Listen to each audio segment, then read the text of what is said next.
This show car demonstrates the future of Mercedes-Benz cars. In 2019, we will start the production of the first EQC.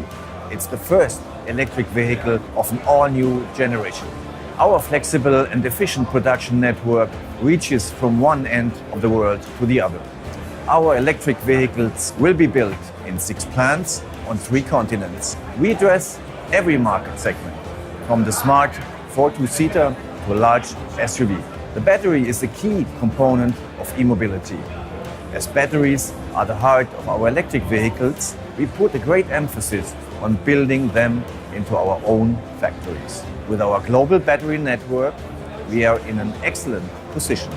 As we are close to our vehicle plants, we can ensure the optimum supply of production.